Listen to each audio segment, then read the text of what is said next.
국내에서 코로나19 확진자가 잇따라 발생하면서 외국인 근로자들이 한국은 더 이상 안전하지 않다며 공장을 떠나고 있습니다.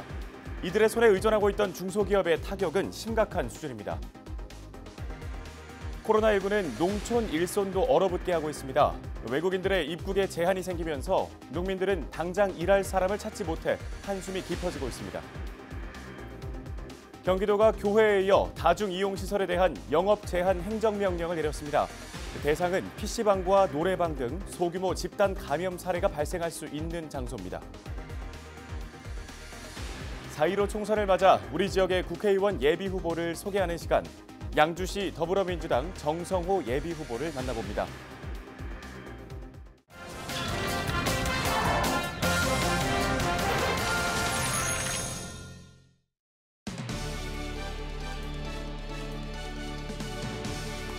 시청자 여러분 안녕하십니까?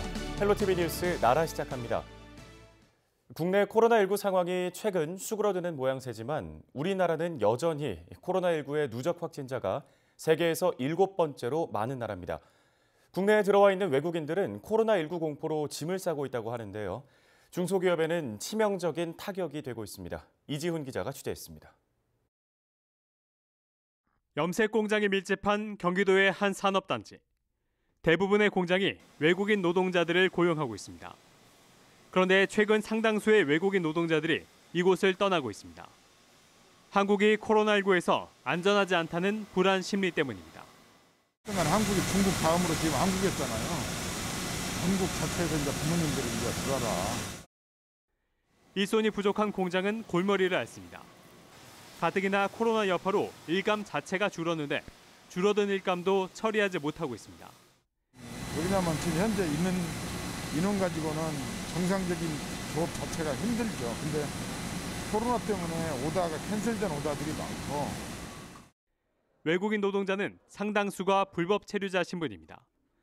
법무부는 지난해 12월부터 불법 체류자들의 자진 출국을 유도하고 있는데 2월 셋째 주까지만 해도 1,000여 명에 불과하던 출국자가 마지막째 주에 들어서자 5천여 명으로 5배 이상 급증했습니다.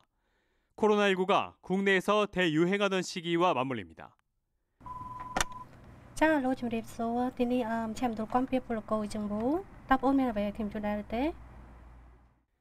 외국인 노동자 지원센터에는 한국을 떠나고 싶다는 요청이 이어지고 있습니다. 또 마스크 구입이라든가 이런 것들이 원활하지 않다 보니까 그런 걱정들이 더 큰 것 같고요. 상당히 좀 전년 대비해서 한 1.5배 정도 증가를 하고 있습니다. 통계청 통계를 보면 국내 외국인 노동자 10명 중 8명이 50인 미만 중소기업에서 근무하고 있습니다. 통계에 잡히지 않은 불법 체류자까지 포함하면 외국인 노동자는 중소기업의 손과 발이나 다름없습니다. 같은 경우는 조건 실컷 이제 중소기업 입장에서는 필수적인 존재가 됐거든요. 네. 그래서 이제 외국인 근로자하고 중소기업들이 같이 상생할 수 있는 방안을 마련하는 게 매우 중요하다. 고용노동부는 중소기업의 인력난을 해소하기 위해 중국이나 베트남 국적 근로자들의 체류 기간을 연장해 줬습니다. 하지만 외국인 노동자들의 불안 심리를 잠재울 수 있는 대책이 마련되지 않고는 이들의 이탈을 막기 어려워 보입니다. 헬로티비 뉴스 이지훈입니다. 다음 소식입니다. 코로나19는 농촌 일손도 얼어붙게 하고 있습니다. 코로나19 사태로 외국인들의 입국에 제한이 생기면서 농민들은 당장 일할 사람을 찾지 못해 한숨이 깊어지고 있습니다. 보도에 고정민 기자입니다. 대파 선별 작업이 한창인 남도의 한 창고 건물입니다. 본격적인 출하 시기를 맞았지만 일하는 사람이 손에 꼽을 정도입니다. 코로나19의 여파로 외국인들의 입국이 제한되면서 일손 부족에 시달리고 있는 겁니다. 그나마 나이 지긋한 우리나라 어르신들이 급하게 현장에 투입되고는 있지만 하루에 처리해야 할 물량을 감당하기 버거운 상태입니다. 나이 드신 어머님들이 지금 나와서 몇 분이 하시는데 일손이 많이 부족해가지고 외국인 노동자분들이라도 좀 더 있었으면 하는 그런 바람인데 잘 안 되네요. 수확철을 맞은 봄동 재배 농가도 사정은 마찬가지입니다. 외국인 계절 근로자를 요청했지만 언제쯤 입국할지도 불투명합니다. 농가에선 일단 급한 대로 다른 지역의 외국인 인부들로 이른바 돌려막기를 하고 있는 실정. 심지어 전남에선 400km 넘게 떨어진 강원도까지 수소문해 외국인 노동자를 불러 모으고 있습니다. 인력이 부족하다 보니까 대부분 이제 무안에서 양파 하시고 해남에서 고구마 하시던 분들이 겨울에 저희 진도 쪽에 와서 또 이렇게 도움도 주시고 강원도 배추하시는 분들도 많이 내려오시더라고요. 정부가 전국에 배정한 외국인 계절 근로자는 5천여 명. 하지만 코로나19의 여파로 외국인들의 입국에 제동이 걸렸습니다. 동남아의 경우 아예 항공편 운항이 중단됐거나 한국을 여행 제한 국가로 지정했기 때문입니다. 당장 수확할 인력이 부족한 것도 문제지만 앞으로가 더 걱정입니다. 배추나 울금처럼 당장 파종을 앞둔 작물은 앞으로 일손을 구하지 못하면 한 해 농사를 망칠 수 있어 자치단체에서도 노심초사하고 있습니다. 본격적인 영농초를 앞두고 있습니다. 울금이나 쌈배추, 양배추 시작을 해야 되는데 외국인 노동자들이 많이 필요한 시기인데 코로나19 사태로 인해서 일손이 많이 이제 부족할 것으로 우려가 됩니다. 농산물 가격 하락에 혹독한 겨울을 나고 있는 농촌. 농번기를 앞두고 일손 부족 문제까지 겹치면서 또 한 번 고비를 맞고 있습니다. 헬로티비 뉴스 고정민입니다. 경기도가 교회에 이어 다중이용시설에 대한 영업 제한 행정명령을 내렸습니다. 대상은 PC방, 노래방 등 소규모 집단 감염 사례가 발생할 수 있는 장소인데요. 코로나19 감염 예방을 위한 수칙들을 지키지 않는 업장은 영업이 불가능해지며 즉각 시행되는 이 행정명령은 다음 달 6일까지 유효합니다. 경기도는 오는 23일까지 계도 기간을 부여하고 이후에는 강력 단속에 나설 예정입니다. 양주시가 코로나19로 경제적 어려움을 겪는 소상공인들의 임대료를 인하하는 착한 임대인의 재산세 감면을 추진하기로 했습니다. 시는 지방세 특례 제한법에 따라 지방세 감면안을 마련했고 시의회의 의결 절차 후 즉시 시행할 예정이라고 19일 밝혔습니다. 감면 대상은 소상공인에게 임대한 건물주가 임대료를 인하한 경우 해당 사업장의 건축물분과 토지분 재산세이며 산정 기간은 올해 1월부터 12월까지입니다. 감면 비율은 최대 100%이며 인하 기간 3개월 평균 임대료 인하율에 따라 차등 감면합니다. 착한 임대인 정책은 빠르면 오는 7월부터 시작될 예정입니다. 착한 임대료 운동이 확산되고 있는 가운데 포천시에서는 32곳의 건물주가 임대료 인하에 동참하고 있는 것으로 파악됐습니다. 포천시는 18일 기준 착한 임대료 운동에 동참하는 상가는 32곳, 62개 점포로 임대료를 2개월 이상 10에서 50%를 인하했으며 특히 그중 6개 점포는 임대료를 100% 감면했다고 밝혔습니다. 시는 착한 임대료 운동 참여를 독려하기 위해 시내 주요 상점가에 현수막을 게시하고 기관, 단체의 참여를 유도하고 있습니다. 육군 제8기계화 보병사단이 코로나19로 위축된 지역 경제를 살리기 위해 배달 음식 급식을 시행하고 있습니다. 사단은 코로나19로 장병 외출이 제한되자 기존 분기별 1회씩 지역 내 식당을 이용하던 것을 부대 안에서 음식을 주문해 먹도록 했습니다. 군 관계자는 연간 지역 내 1억 4천만 원가량의 경제적인 효과가 기대된다고 밝혔습니다.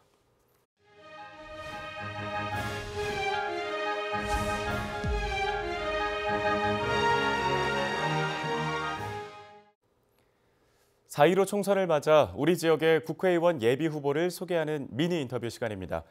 오늘 시간은 양주시 더불어민주당 정성호 예비 후보를 만나봅니다. 네, 코로나 바이러스 때문에 많은 국민들이 고통을 당하고 있습니다. 저도 그동안 선거운동을 하지 않다가 출마 선언을 했습니다. 저는 제 인생의 대부분을 경기 북부에 지내왔습니다. 연천에서 초중학교를 다녔고 의정부에서 변호사 생활을 했었고 양주 동두천에서 20년의 정치를 해왔습니다. 누구보다도 우리 양주 경기 북부 시민들이 겪고 있는 고통과 한을 잘 알고 있습니다.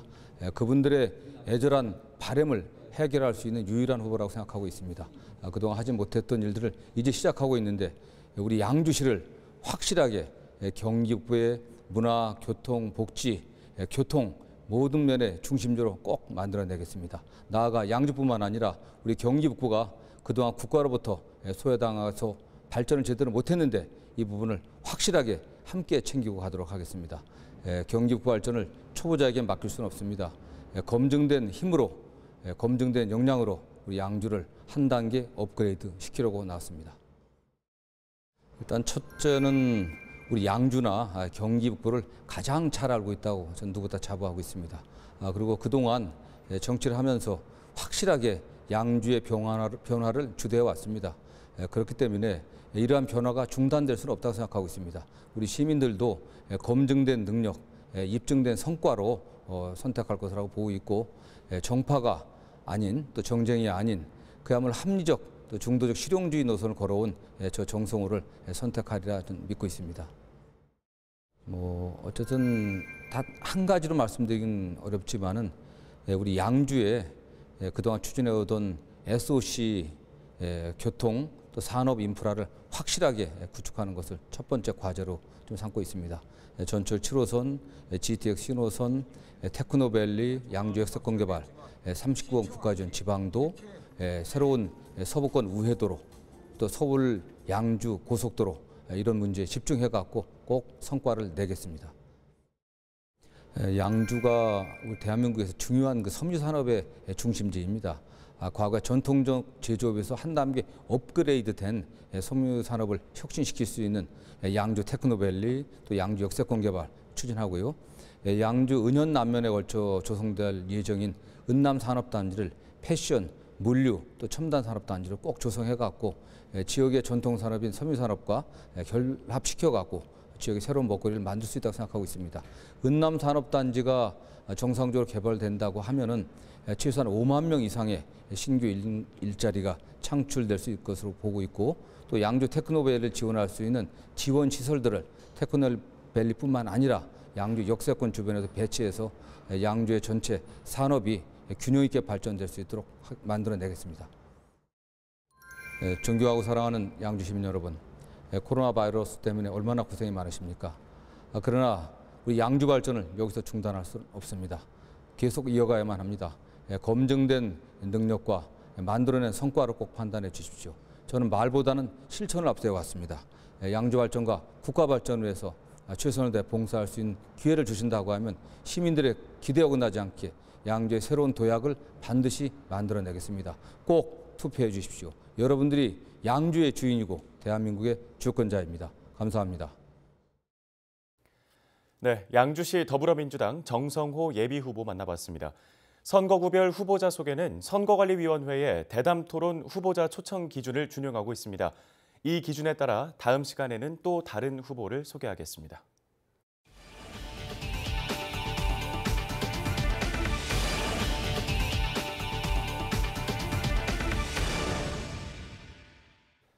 포천시의회가 19일 제147회 임시회를 열고 26일까지 8일간의 의사일정에 들어갑니다. 이번 임시회에서는 2020년도 제1회 추가경정 예산안을 비롯해 조례안 10건과 예산안 2건 등 총 18건의 안건을 심의 의결할 계획입니다. 시의회는 집행부가 코로나19에 행정력을 집중할 수 있도록 최소한의 기간으로 의사일정을 단축했다고 밝혔습니다. 포천시가 봄철 대형 산불 방지에 나섭니다. 포천시는 오는 28일부터 다음 달 26일까지 한 달 동안을 대형 산불 특별 대책 기간으로 정하고 산불 방지에 총력 대응하겠다고 밝혔습니다. 영농기가 시작되는 시기인 만큼 시는 불법 소각 행위 단속과 산불 발생 시 신속한 초동 대응으로 산림 피해를 최소화하겠다는 방침인데요. 산불 감시원과 산불 전문 예방 진화대를 투입하고 마을 이통장의 협조를 받아 쓰레기 소각 등을 단속할 계획입니다. 끝으로 날씨 정보 전해드립니다. 금요일에는 최저기온 1도, 낮 기온은 14도 예상됩니다. 낮 기온이 크게 오르면서 포근하겠는데요. 다만 오후 한때 미세먼지 농도가 좋지 못하겠습니다. 경기 북부 주간 날씨 보시죠. 주말을 포함해 다음 주까지 대체로 맑은 가운데 평년보다 높은 기온을 보일 것으로 전망됩니다. 다만 내륙을 중심으로 오전 이른 시간에 곡산 행각에 의한 안개가 형성될 것으로 보입니다. 이른 시간에 외출하시는 분들은 출근길 교통 안전에 주의하셔야겠습니다. 생활지수입니다. 찬 공기가 물러나면서 미세먼지가 악화되는 날이 많아지겠습니다. 더불어 최근 건조한 날씨가 이어지고 있으니까요. 화재에 각별히 주의하시기 바랍니다. 뉴스를 마칩니다. 시청해주신 여러분 고맙습니다.